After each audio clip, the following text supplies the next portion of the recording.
Book of Heaven, Volume 28, October 12th, 1930.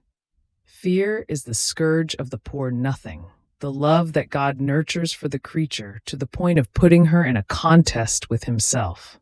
How God established all the acts that all creatures were to do. I am always in my dear and holy inheritance of the divine fiat. I feel the extreme need never to go out of it, because my small atom of my existence feels its nothingness, and as nothing, good at doing nothing, if the divine volition playing with it does not fill it with its all, making it do what it wants. And oh, how I feel the need for the divine will to keep me in its life, and for me to remain always in it. Now, I felt I could not live without the divine fiat, all fear. And my sweet Jesus, with an unspeakable goodness, told me, "My daughter, do not fear. Fear is the scourge of the poor nothing, in such a way that the nothing which is beaten by the whips of fear feels itself lacking life and losing it. On the other hand, love is the surge of the nothing into the all, such that, as the all fills it with divine life, the nothing feels true life, which is not subject to be lacking, but to always living. Now you must know that the love that our divine being nurtures toward the creature is so great that we give her of our own in order to put her in the condition of being able to compete with her Creator. And so we give her our will, our love, and our very life, that she may make it fully her own, so as to fill the void of her nothing, and therefore be able to give us will for will, love for love, life for life. And we, even though we ourselves have given them, accept them as if they were her own, enjoying that the creature can compete with us. She in giving us, and we in receiving, to give to her again what she gave us, that she may always have something to give us, except for the creature who would not want to receive.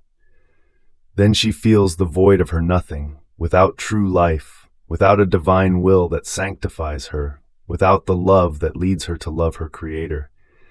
And then all evils swoop down upon this nothing, lashes of fear, darkness of terror, rains of all miseries, weaknesses, such that she feels life missing in her. Poor nothing which is not filled with the all. Then I continued to pray, all abandoned in the sweet empire of the divine will. And my beloved Jesus added, "My daughter, our Most High will, in creating man, already established all the acts that all creatures were to do, and constituted itself life of all these acts.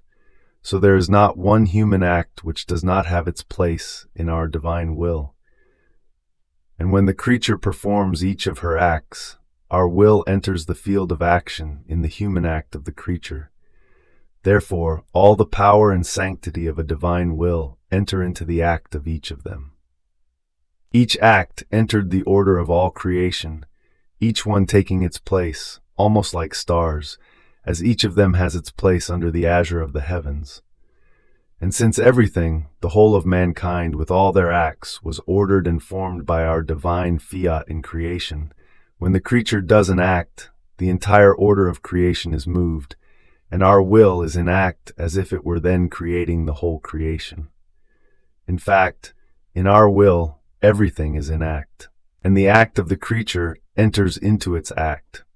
And as it takes its place established by God, the effects of all creation are renewed, and the human act enters the race of all created things and holds its distinct place in it, and is always in motion within the divine motion, to adore and love its Creator. Therefore, the operating of the creature in our divine will can be called the fecund and divine field of our very will within the little field of the creature." Fiat,